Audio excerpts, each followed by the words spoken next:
Ya. Assalamualaikum warahmatullahi wabarakatuh.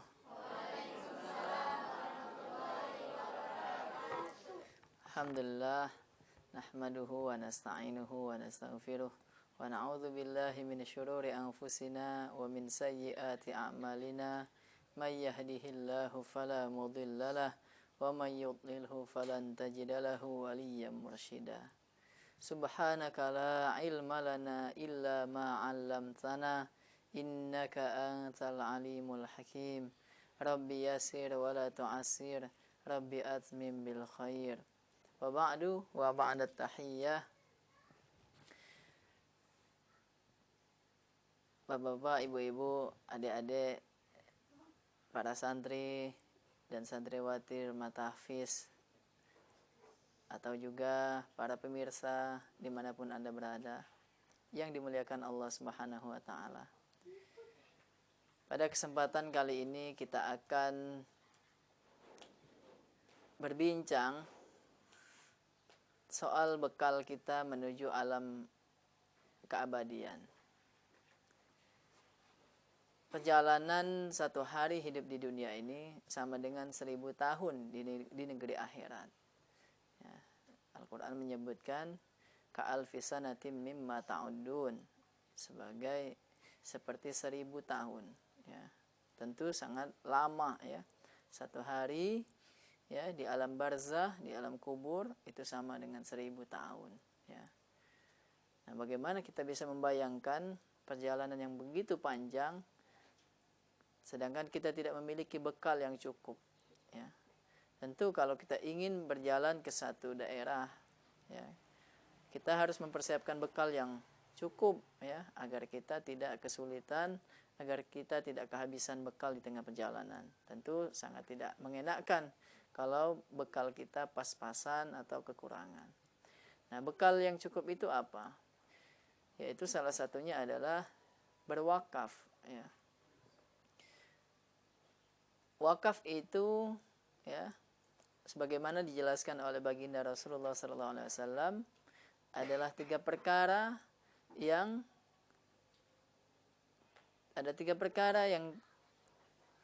itu bisa membuat kita memiliki bekal berkepanjangan. Kita bisa memiliki bekal ya menuju Allah Subhanahu wa Ta'ala dengan tiga perkara. Ya. Idza mata ibnu Adam in qata'a amaluhu illa min thalathin. Apabila meninggal seorang anak manusia, maka terputuslah amalnya kecuali tiga hal. Yang pertama, shadaqatin jariyah, sedekah jariyah.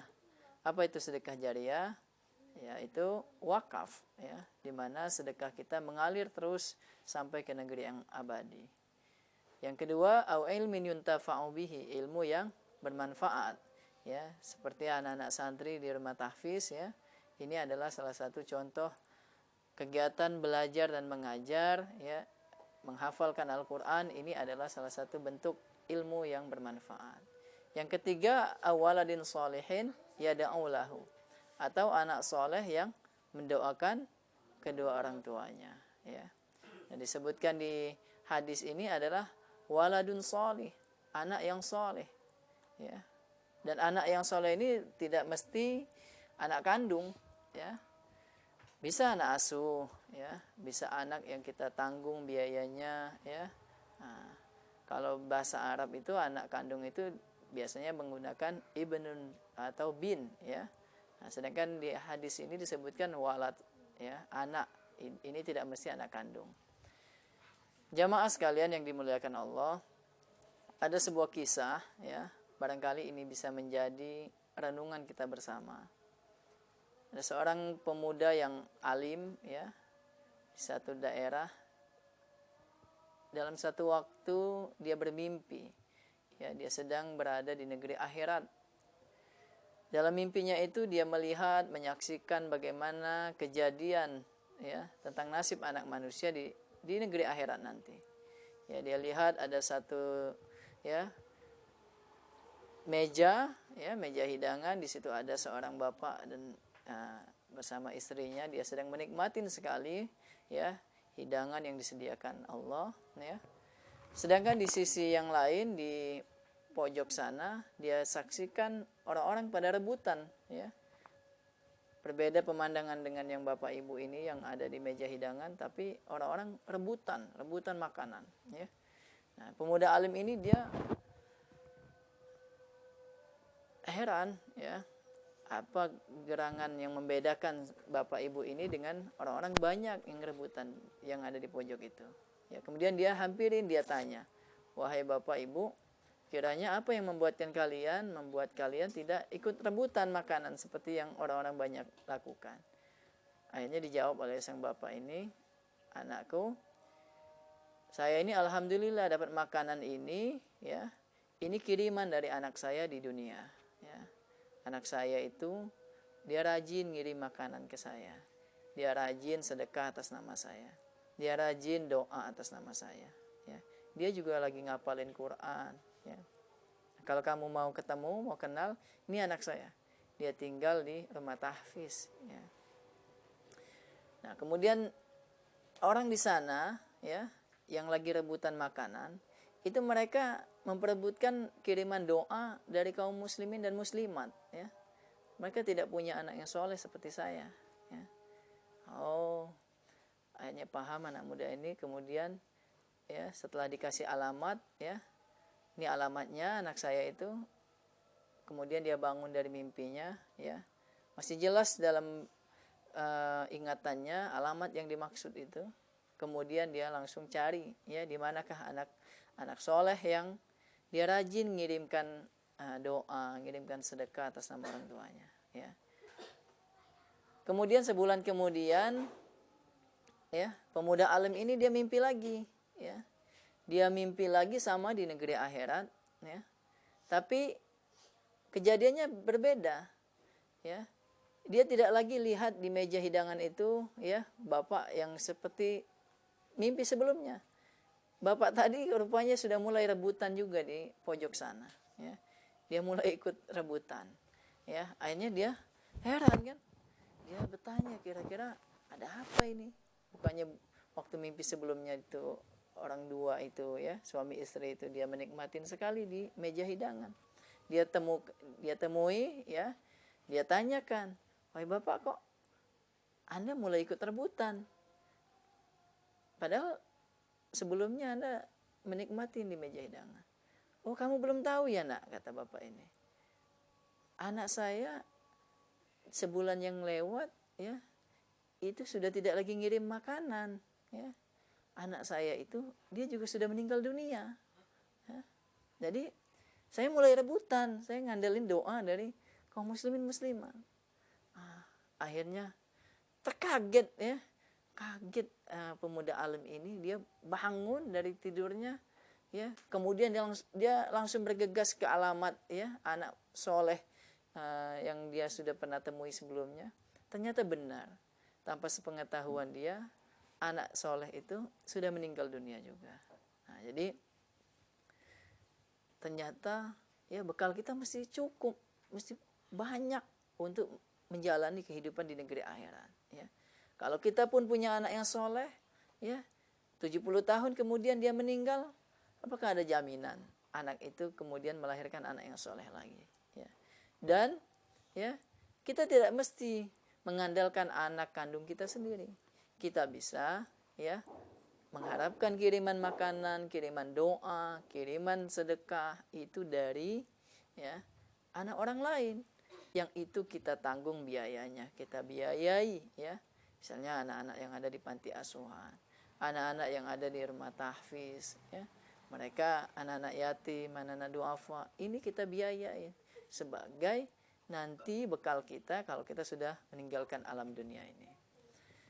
Nah, jemaah sekalian yang dimuliakan Allah, ya, bekal kita, ya, yang akan membuat kita sanggup untuk bertahan sampai ke negeri akhirat, ya, yaitu adalah wakaf produktif, ya.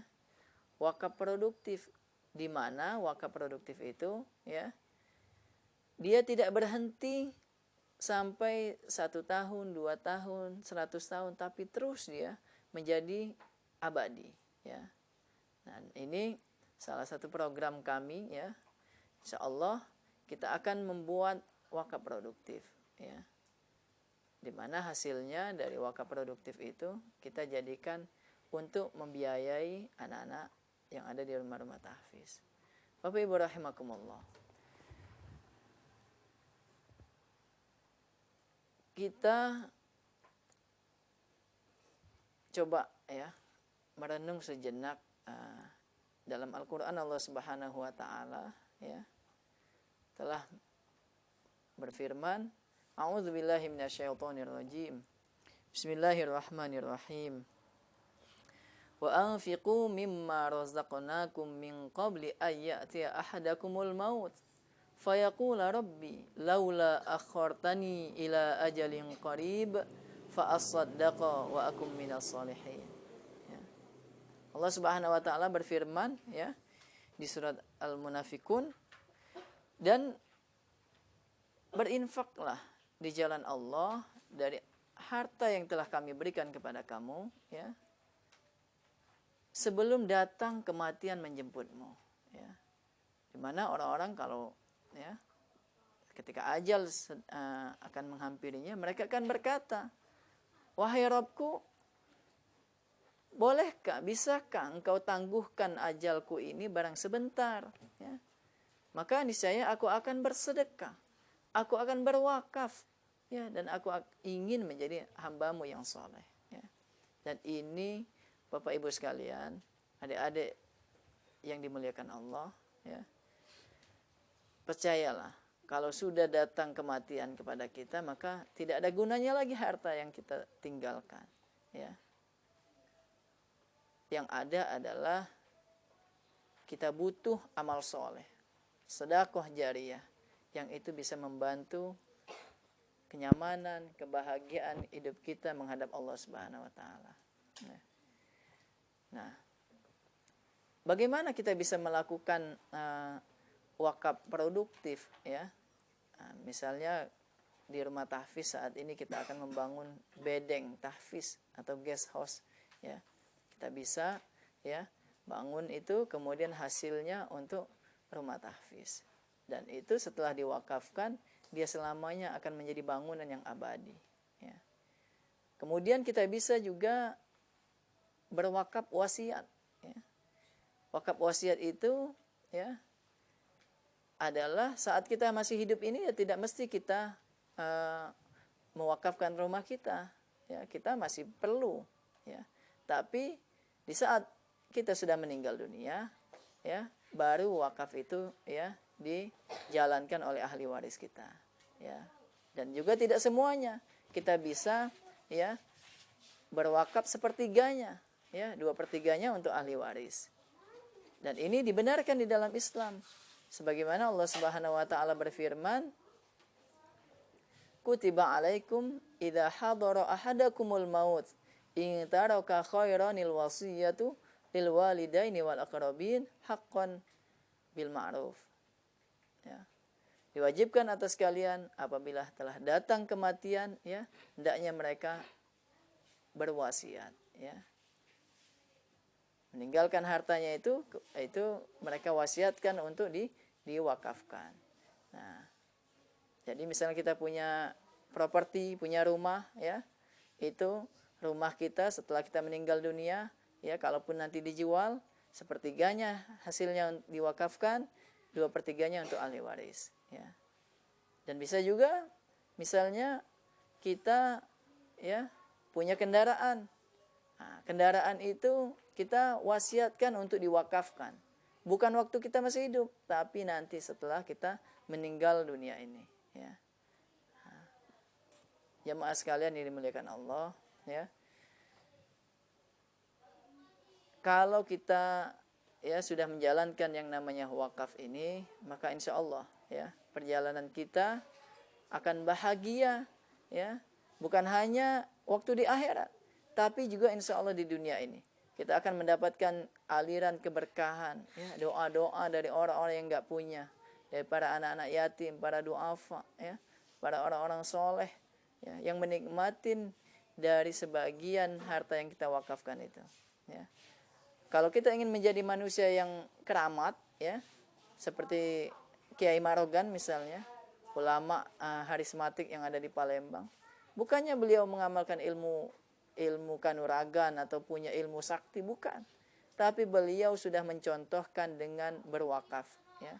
Beliau mewakafkan harta terbaiknya, ya. Di saat itu belum ada masjid, beliau wakafkan hartanya, dia bangunkan masjid, ya, di mana orang-orang sampai hari ini bisa beribadah di dalamnya, bisa sujud, ruku, ya, dan berdoa di dalamnya. 2 masjid yang dia bangun, ya. Barangkali hari ini belum tentu kita sanggup untuk membangun 1 masjid sedikit pun, ya. Masjid Kiai Marogan dan Masjid Lawang Kidul. Dan juga dia juga berwakaf, ya. Ada imarah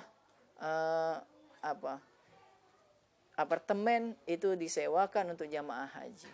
Hasilnya itulah sampai hari ini bisa dinikmati oleh generasi hari ini. Nah, kalau ingin menjadi manusia yang keramat, maka kita bisa berwakaf.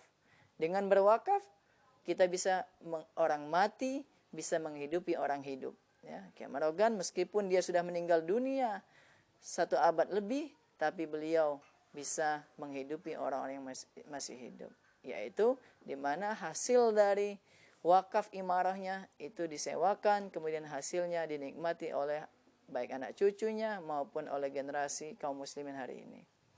Barangkali ini yang bisa saya sampaikan. Kita bisa memulai, ya, dari apa saja yang kita miliki, ya. Allah Subhanahu wa taala ingin melihat bagaimana kita, ya, bisa mempersembahkan harta terbaik kita kepada Allah Subhanahu wa taala. Kalau zakat itu adalah batas minimal kekikiran, ya. Kalau 2,5%, kalau kita anggap itu sudah cukup, maka itu belum cukup. Karena sungguhnya dengan zakat itu adalah kita membuang, ya, memberikan hak orang lain, ya. Dan sesungguhnya bukan kegiatan dermawan, ya. Kegiatan itu adalah kita membersihkan harta kita, kita berikan kepada orang yang memang memiliki hak terhadap harta kita itu.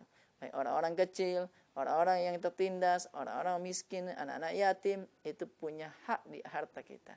Nah, sedangkan wakaf, ya, inilah, ya, kalau di dalam haji, ya, kesempurnaan haji terletak pada wukuf, maka kesempurnaan harta terletak pada wakaf, ya.